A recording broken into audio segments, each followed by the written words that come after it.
Hey everyone, welcome back. Welcome back to the Letters and Layers podcast, your award-winning podcast for all things books, mental health, wellness, life lessons, streams of consciousness, and everything in between. This is your host, Amaka. It is Saturday, January 31st when I am recording. It is about 9:30-ish in the morning, and just wanted to make this the first thing I take care of so that I can go about my day and come back later and edit and post for you guys tomorrow. So, how have I been doing? I have been hanging in. Honestly, I'm just glad this week is over. I can't even lie. I'm just glad this week is over. Was feeling a little bit, not overwhelmed, but emotionally heightened this week regarding some things. Part of it work related, part of it family related. And I know everything will be fine. But you kind of, in the moment, you're just like, why is all this happening right now? It's really not worth getting into because it's not going to matter literally in a couple of weeks, or even less. I'm just reminding myself that I am going through a major transition right now. I am 31 weeks today. And not only is this transition a transition into parenthood, but just a lot of my life is changing as a result. And that's going to mean day-to-day things are going to change too. Because when I'm looking at my life from a bird's eye view, there are major shifts happening. So that means, when you kind of looking at the details, there will be changes as well.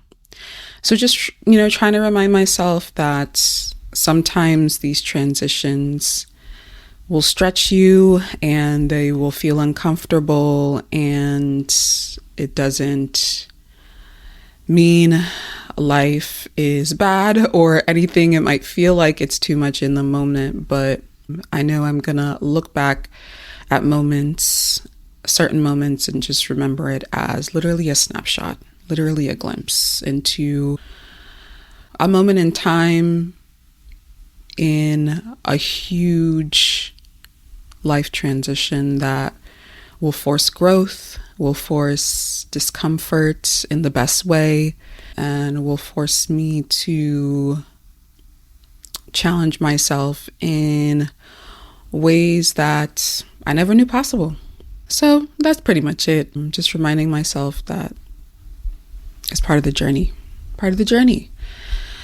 So yeah, aside from that, what's given me a lot of joy this week is Ari Lennox's new album, Vacancy. It has been on repeat.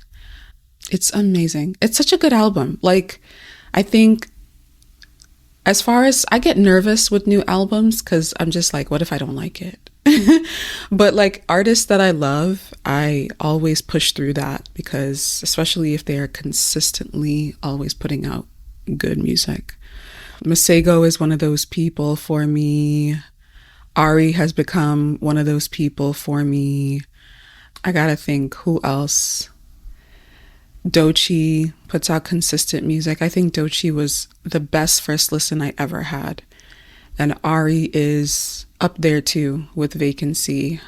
She opens the album with a song called Mobbin' in DC, and it's very reminiscent of Chicago Boy from Shea Butter Baby, just the way the album opens with that song. It's a favorite, and it's a vibe. The album is a vibe. I'm definitely going to purchase the vinyl because you know me. If you've listened to past podcast episodes, you know I am very much about owning my favorite physical media because I don't trust society anymore.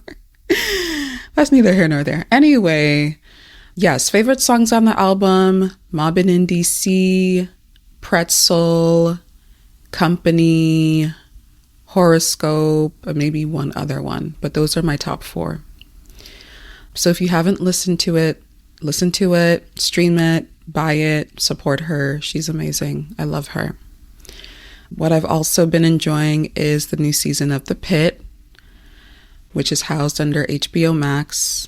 They came out the gate, not playing games. I still rewatch season 1. It's such a good show. It's such a good show. I'm not even surprised that they like literally swept all their most if not all of their award categories this season. I love Catherine Lanassa, who plays the charge nurse. I love Noah Wiley, who is Dr. Robbie. I never watched ER, but yeah, I love him in this role. I love all the residents, some more than others, but they all are part of the glue that makes the show what it is. So I would say those are the 2 major things that I'm enjoying right now. And yeah, I'm 31 weeks today. I don't want to say we're getting down to the wire, but we are kind of getting down to the wire. I was talking to my therapist on Monday and telling her how like the fact that this trimester ends with the baby on the other side of my body is like something that I'm struggling, not in a bad way, but it's like something like I really need to process. Cause like I got pregnant and then I was in first trimester, and then first trimester became second trimester, and then second trimester became third trimester. And like, as far as gestation is concerned, there are no more trimesters. So you mean to tell me there's going to be a baby? Like this trimester is ending with a baby? Like I'm going to be a mother? Like there's going to be another human in this apartment? I know I might sound crazy, but it's just, I can't wrap my head around it. I can't. And I don't think I'll be able to fully wrap my head around that until he is here and I'm looking at him with my own eyes. And even then I won't believe it. Even then. I feel him all the time. Yesterday, he had what I'm pretty sure, I'm not like 95% sure, was hiccups.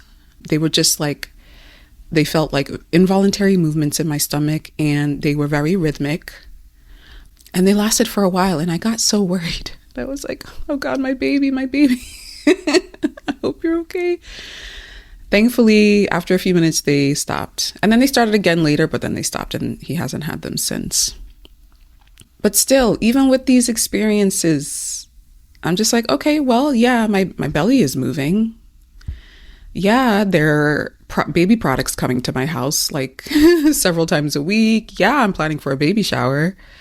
Yeah, this, that, and the other. But what do you mean there's a baby coming?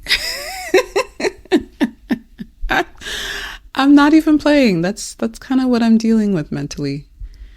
I remember the first ultrasound we were scheduled to go and do, and my husband was like, how are you feeling? And I was like, there's no way there's gonna be a baby when they put that wand on my belly. Like, I couldn't fathom it. And yet, when we got into the ultrasound room and I laid on the chair and they squeezed the gel and they put the wand, he was in there and he was moving. So it's really, pregnancy is like nothing I've ever experienced in my whole life. If I'm blessed to experience it again, I'm curious what that will be like. If it will be like this one, if it will be different in its own way. But I'm very much trying to stay present in the moment with this one because it's my first and I will never have a first pregnancy again. And I'm just thankful to God and just feel a lot of gratitude for just him walking alongside me in this journey so far. And I know he's going to see me to the end, and I will see myself on the other side, healthy and whole with my baby, even though I won't believe that he's real. But that's just what it'll be. So obviously I will keep you guys in the loop. I didn't want to spend too much time on my personal update, even though I'm already at 11 minutes recording. This podcast episode is about Matriarch. Finally, we have arrived here. I've been talking about this book since summer 2025. I'm sorry that I've taken so long to get to this point, and I'm not finished. I just got to be honest with y'all. I think what really slowed down my momentum with Matriarch was when former Vice President Kamala Harris's book came out, and I really wanted to read it. So I paused on Matriarch. I read 107 Days. You guys, the episode is out. The video is almost done. That will go out soon. So yeah, that really slowed my momentum with Matriarch. But I am saying on the podcast today that I will be done by the end of February with Matriarch. So what that'll mean is the February 15th episode will be a separate topic. I actually want to I'm not exactly sure what I want to talk about, but I think I know. I don't want to say it just in case I change my mind, but it'll be Matriarch today. And then the next episode will be unrelated entirely. And then the March 1st episode will be part 2. And I'm saying it on the podcast that I will be done with Matriarch by the end of February, and we will be discussing it. It will be the March 1st published episode. You guys can hold me to it because I need the accountability. And I was reminded very delightfully that people really do listen to this podcast. So I'm using y'all as my accountability partners. I will be done with the book before the end of the month, and then we will discuss part 2 on March 1st. But I've really enjoyed Matriarch. When you think of these public personas, you think of Beyonce, you think of Rihanna, you think of all these people, honestly. You think of how their public persona makes you feel. You might feel positive, you might feel negative, you might feel neutral. As far as Tina Knowles is concerned, Miss Tina Knowles, I didn't really feel any type of way towards her. And that's not, a slight in the least. It's just, I think I had more of a neutral disposition to her public persona. I don't follow her on Instagram. I follow Beyonce. I think I follow Solange, but I don't follow Miss Tina. Sometimes her content, kind of seeps into my timeline. No issues. I have no issues with that. But, I know her as Beyonce's mother. I know her as, essentially Beyonce's mother. I know her as someone who is fierce, into fashion, just has been an integral part of the foundation that is Beyonce, that was Destiny's Child. So honestly, when Matriarch came out, I wasn't so keen on reading it. I was like, oh, Miss Tina Knowles is putting out a book. Good for her. It wasn't until I started hearing how good the book is that I was becoming more convinced that I should probably purchase. A good friend of mine recommended that I listen to the dedication, like the initial part of the book where Beyonce and Solange and Kelly and I think Angie give dedications to Miss Tina. I did, and it was tear-jerking. And then I was in Connecticut for a weekend. I forget what for. I think I went to visit the same friend who suggested I listen. And then I went into one of the Black-owned bookstores that I know, and she had Matriarch there. So I was like, you know what? Black-owned bookstore, let's buy it. So I've had it since then. And it has been such a joy to read this book. It's beautifully written. And it makes you feel like she does not spare any detail. I'm sure even with the almost 400 pages that this book is, practically 400 pages that this book is, I'm sure there's still so much she did not include. I mean, she's 70 plus. That's a lot of life to put into words. So I'm sure there's still things, even by the time I finish, I'm sure there are things that we still won't know and we don't have to know. But what she has decided to share with the world in this book has been such a joy to read. She had such a rich childhood. She had such devoted parents in different ways. Her mom was devoted to her in the best way she knew to be. Her dad and her siblings, she has 3 immediate brothers, an immediate sister, and then she has half siblings. It's a lot to keep track, honestly. I'm thinking Butch, Skip, Larry are her brothers, and then Flo is her sister. Those are her like direct, full-blooded siblings. And then she has Selena, her older sister, who her mom had with her former husband. And I'm blanking on his name, but he played a pretty important role in it wasn't a big part of the book, but there was a part of the book where her ex-husband really kind of came to their rescue. And when I say there, I mean Miss Tina's mom and dad and the kids. But yeah, she has her full-blooded, full siblings who I've mentioned. And then who's coming to mind now is, I believe her name is Selena. She is Miss Tina's half-sister from her mom's previous marriage. And then Selena has some children as well. And I believe Selena is Ronnie's mother, who is Miss Tina's beloved cousin, who was gay and passed away. So I hope I got that right. But yeah, I say that her childhood was rich because she had family all around her. She had community. She might not have come from the wealthiest family or even a middle-class family. I think the book reads like they, struggled. They worked for literally every penny they had. But you can't tell me that Miss Tina, as a child, did not have the time of her life, did not have a blast with all her siblings, all her cousins, just the freedom that came with being a child during that time in the 1940s and 50s, having everyone live close in the same community, knowing your neighbors, everyone looking out for each other, especially since this is a time where racism is still rampant. They lived in Galveston, Texas, and everyone had to be their brother's keeper or their sister's keeper. So you really get that vibe in the book, especially in her childhood. Her mom did not play any games, but you can tell she tried to show her love in what she could do for them, and always praying. She was a praying mother, working herself to the bone, making clothes from scraps that she would get at fabric stores, working whatever job she could, speaking life into her kids.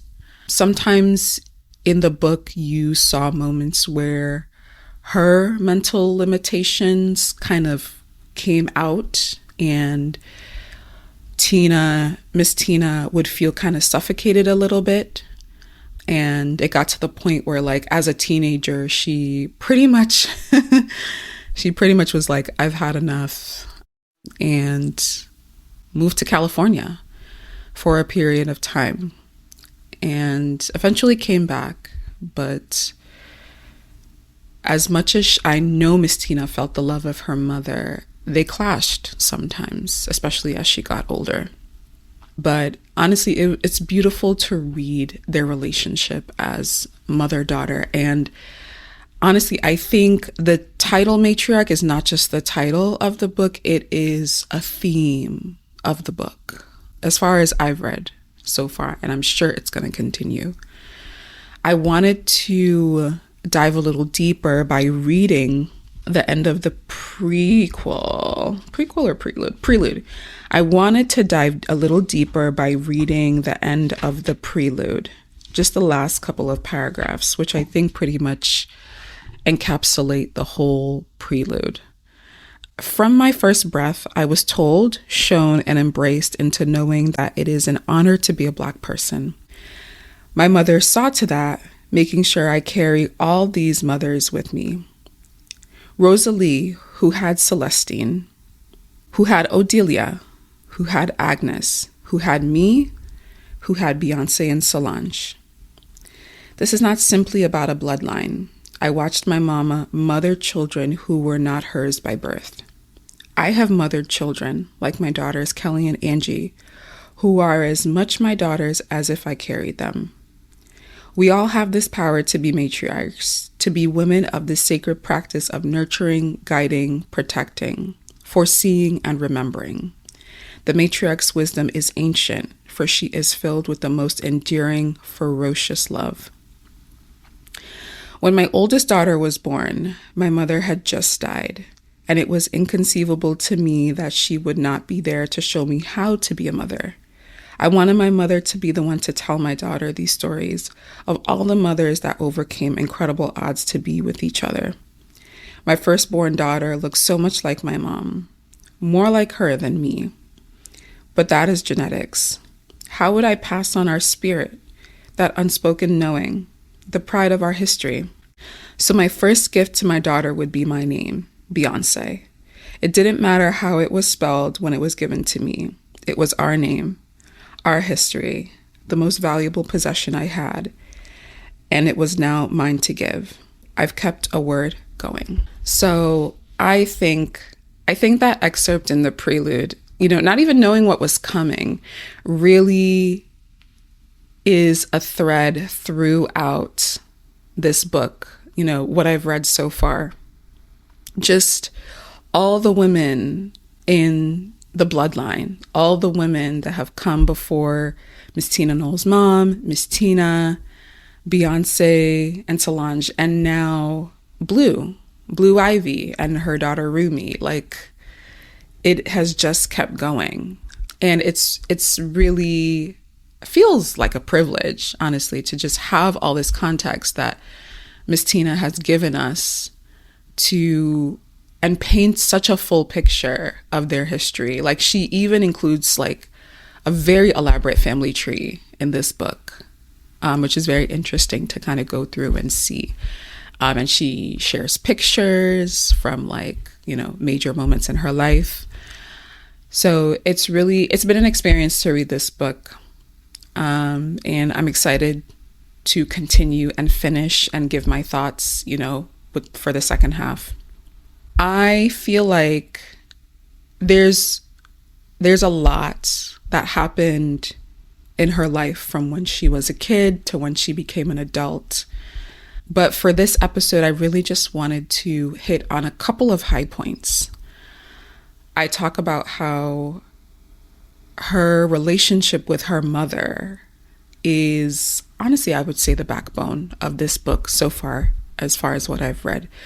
So you could imagine that her losing her mother would change her. And she says it in the prelude, the portion that I've just read, how she never thought her mother would not be here to see her babies and meet them and love on them the way she loved on her and pass down the stories and the lessons and the gems of wisdom and knowledge.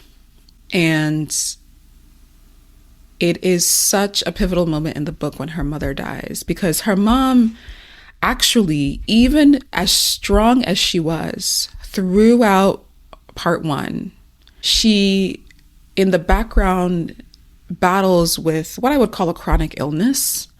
I'm not remembering if they actually named the illness in the book, but she would just, every once in a while, just be in the hospital and just need extra medical support and just be so drained and weak and would have to go to the hospital and, kind of get back to baseline health-wise and then come out. But, as the kids got older and they started building their own lives and moving away, I think, interestingly enough, despite her being ill throughout their childhood, I think her being so busy child rearing and just keeping the fabric of their family together made it so that, this is just my opinion, made it so that her illness did not overwhelm and overcome her.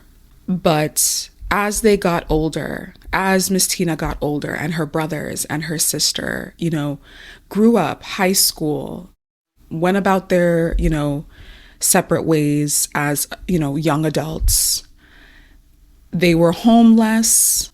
Her parents could not be part of the details and minutia of their daily life the way they were as parents of children and adolescents. So I think, honestly, having less involvement in her children's life might have allowed, unfortunately, for the illness to take deeper root and manifest more physically in her body.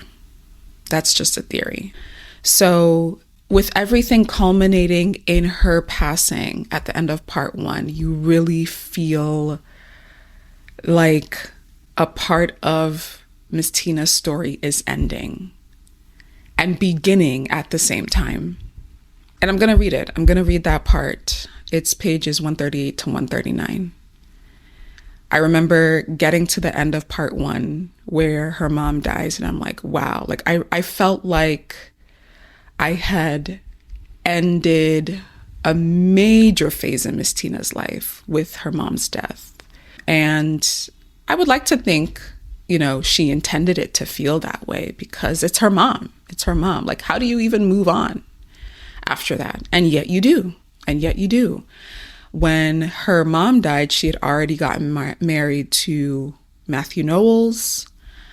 So a part of a new phase of her life was beginning, but now literally her foundation is shaken because her matriarch, her mother, like the person, is no more. So I will read that part of the book. It's literally the end of part 1, and then part 2 begins.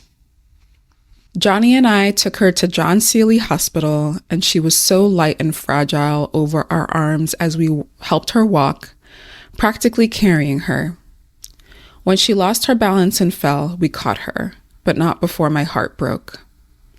They admitted her, and a nurse told me that she was in her final hours. It is shocking that I was shocked, I know. But you have to understand that my mother had been counted out so many times and bounced back.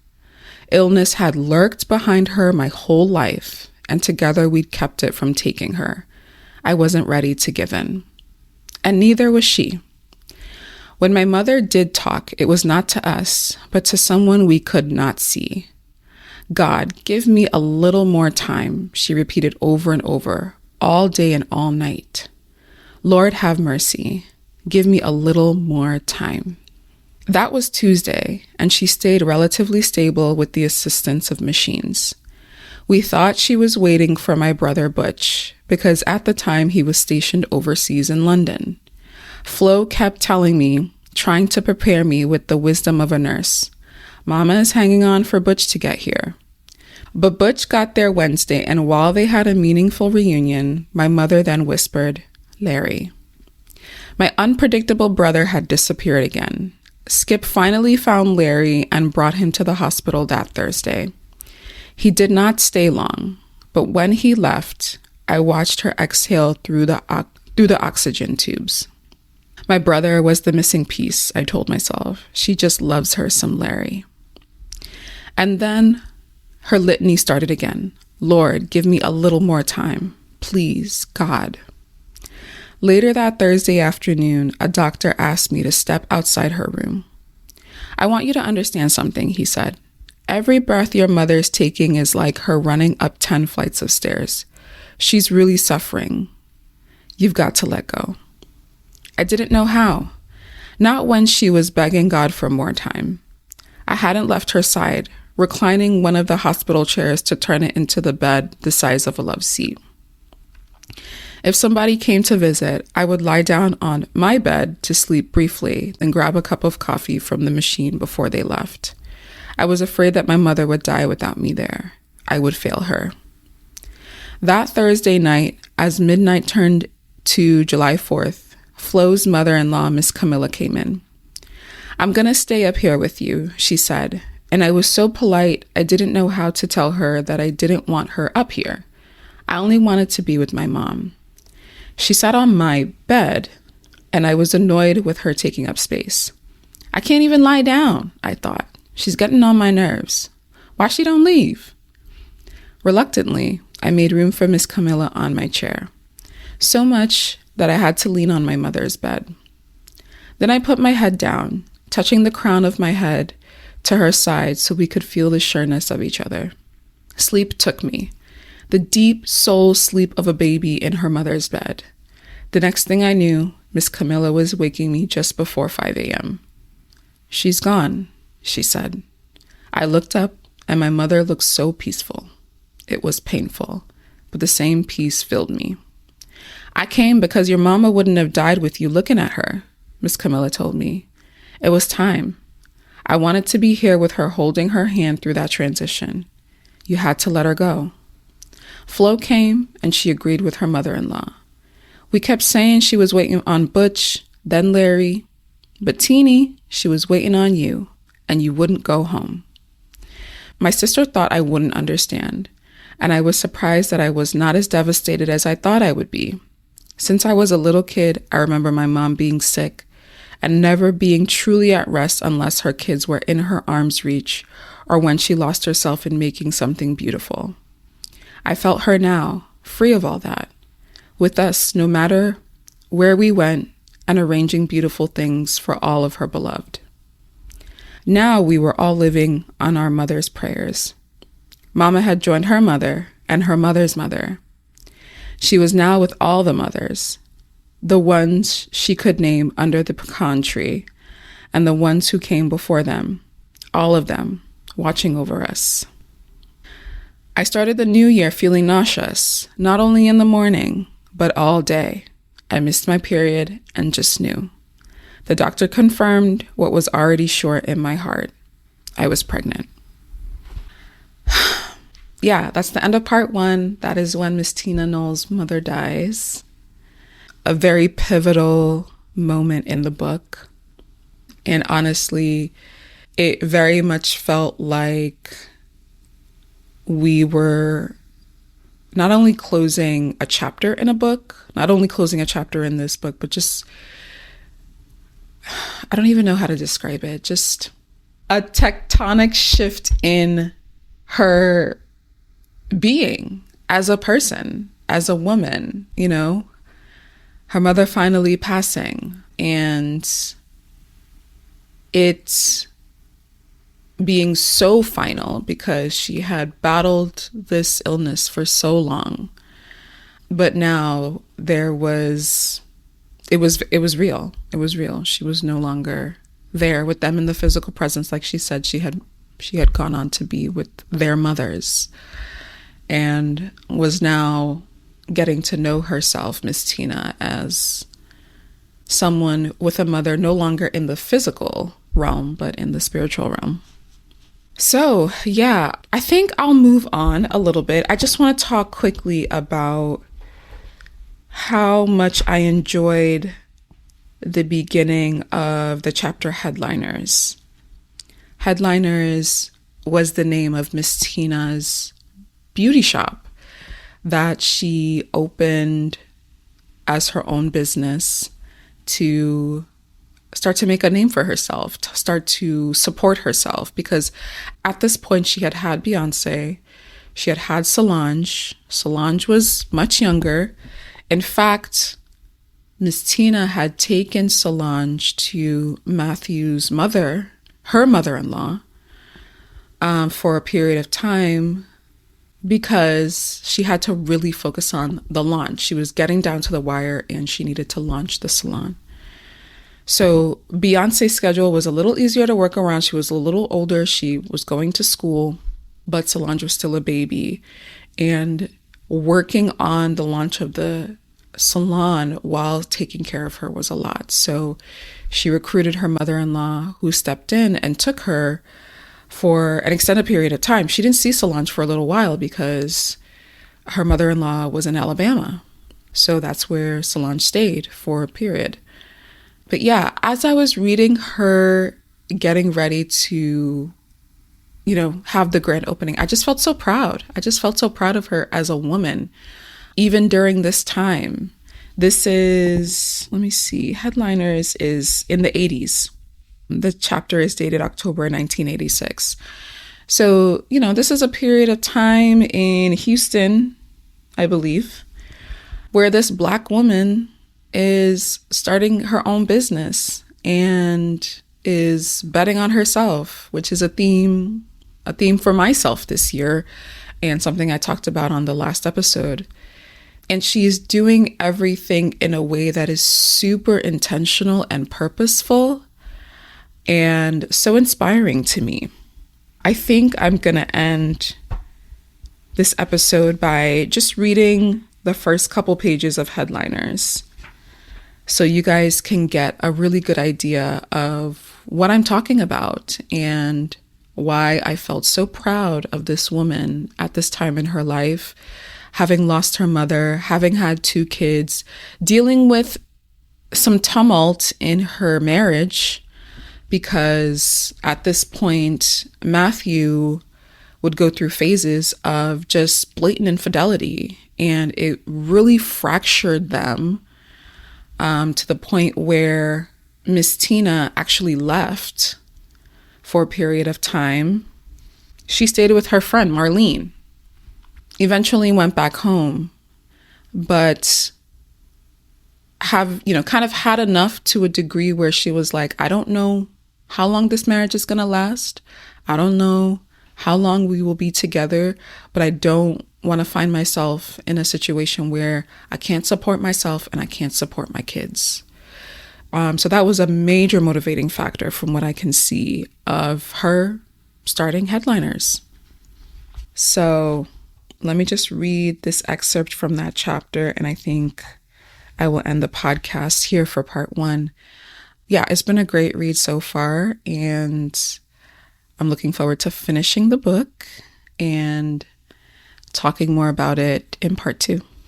So this is Headliners. This is page 174, and it is dated October 1986.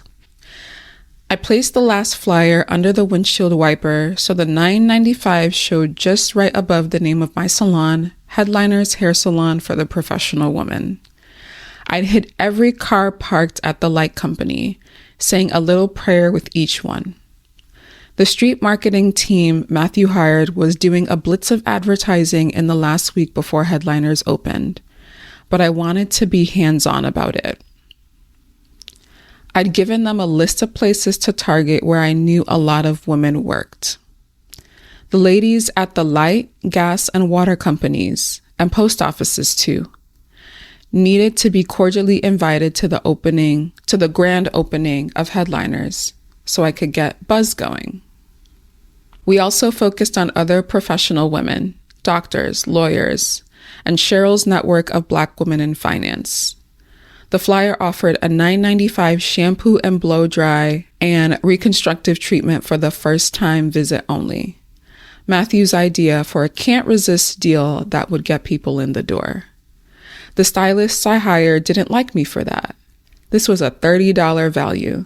Plus, I told them we would throw in a trim if the client needed it. The women we drew in would love how they looked, and their happiness was a great marketing tool. We would have a customer for life. We'll lose a little money up front, I said, but sometimes you have to give a little to get a lot. I could do that because I was confident in the service we would provide and the power of deep conditioning. We catered to professional women, and I didn't feel bad about it. Anybody could come if you could afford it, but it wasn't cheap. And that's because I respected that their time wasn't cheap. Every woman I talked to hated that they'd sit in a salon for 5 hours, eating lunch under a dryer, listening to gossip, when they had a job or kids to get back to. I had found my niche, the consumer need that is vital to a new business: time and respect. At the grand opening, all the worry paid off. There was a march of heels on the tile floor I put in. Women who begged to be squeezed in, but I had to schedule for the next day. And when that was full, the next day, and then the one after that. As Denise took each woman's information, the clients marveled at the computer system I'd put in. It was Matthew's idea to put everyone on file in the database, which was unheard of in salons at the time. This would ensure that each client would feel important and remembered when she returned, because the secret of good branding is belonging. The person greeting her would know when she was last in for a perm, and if she preferred red or white when we offered her our complimentary glass of wine on arrival. We would even know how she took her coffee, and we were famous for the gourmet brew we offered, which was just regular with a scoop of Texas vanilla Bluebell ice cream. Someone would always be at the ready to lead her to the dressing room to put on her smock, a gorgeous pink that leveled the playing field for all our clients. A doctor would be next to an opera singer performing that night at the Wortham Theater Center on Texas Avenue. And next to them would be an up-and-comer spending a bit of her first or second paycheck to look and feel good. There was no class system at the salon, no private green room that a VIP was whisked to. Everyone was special under the dryer. I only used high-end products, but I married the science of hair care innovation with the ritual of what my mother had passed down to me. Looking at a client, I could hear the voice of Agnes and how many times she told me, "You need to grease some of your hair because it looks dry." Most often, she used olive oil, heating it up to do a hot oil treatment, then wrapping it in a towel. She would also use butter and mayonnaise to nourish the hair, egg whites to make it stronger. "You've got to get to the root," she would tell me. "You can make the hair as strong as you want, Tina, but it will pull right out if it's not strong at the root." At Headliners, I became a mixologist, honoring what had worked in the past, but modernizing the methods. There was no one product that mixed high-tech hair care with the moisture and oils that are so important to textured or color-treated hair. In fact, they said a Black woman could choose a perm for her hair or color, but not both. I proved them wrong. I created my own protein treatments, making the hair stronger for curling, heating, and braiding, especially for clients choosing perms or color. Then I would work to balance all that protein with the moisture each client required, providing hydration and shine without weighing her hair down. Some stylists I'd meet would never reveal their secrets, but I wanted to share as my mother had done. It would sometimes unlock stories in the clients about grandmothers and great-grandmothers doing their hair as little girls, the feel of their fingers on their scalp, caring for them. Hairstyling is more than the act of doing hair. It's how a mother's love is transferred through that care. We got our stylist right out of beauty school, so no one developed bad habits. I did not care how it was done at another salon. This was Headliners. As we expanded our hours, we let new staffers know the culture of the salon before they were even considered for a station. This is not a place of judgment or gossip. If you were caught gossiping, you were fired.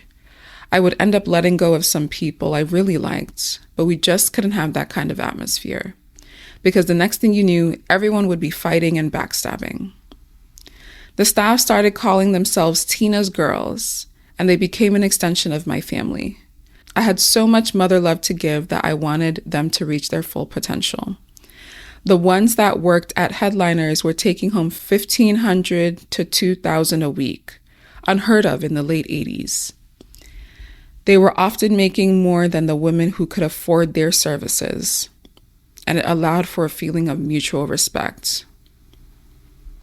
Being my own boss, I could think of exciting ways to help them. We had a psychologist come in to do talks that would motivate them to pursue goals. If it took them away from Headliners, that was okay. Some went back to school. One of our best, Tony Smith, started as a shampoo girl, and when I quickly realized she could do anything she set her mind to, I encouraged her to get her license to cut hair. Succeeding at that, she then got her bachelor's, then her master's, and then ran for political office. I was so proud that so many Headliners graduates would later go on to become salon owners themselves. So, just a glimpse into what it took for her to launch that salon the blood, sweat, and tears she put into it, the culture and atmosphere she wanted to promote, the type of people she hired, how she wanted her clients to feel. All of those factors contributed to this success. And it just makes me feel inspired. It makes me feel motivated. It makes me feel proud. You know, a Black woman in the 1980s doing her thing, making bank. Because clearly the stylists were doing well. So I'm sure she was doing well too. Making a name for herself. Just all the things, really. And I think it's particularly relevant to me at this point in my life because I see us on similar paths. It's not one-to-one. It's not like a mirror image, but similar paths. You know, she has young kids. Beyonce is maybe about 5 at this time, 5 or 6. Solange is much younger. Here I am about to have my first kid. She is starting her own business, which is proving to be successful. I am venturing out on myself, you know, for myself to a degree. I'm starting slower, but very much still betting on myself the way she bet on herself. Seeing success materialize and me knowing that will be the case for myself. It's just knowing that it's a reminder that, you know, if she can do it, I can do it. And you guys have heard the little bit that I've read, her history, where she came from, the most monumental moment in her life, her mom passing, and now starting essentially a new life with her mom no longer being with her and forging on. So I'm very excited to continue reading and finishing and, you know, discussing part 2 in March. I want to thank you guys for listening. I appreciate you so much. As always, please reach out to me at contact@thelettersandlayers.com. Rate and review on your preferred listening platform. Give your girl 5 stars. You know we deserve it. Follow us on Instagram at The Letters and Layers Pod. Subscribe to the YouTube channel. And thank you again. I appreciate you all so much. And I'll talk to you in the next one. Bye.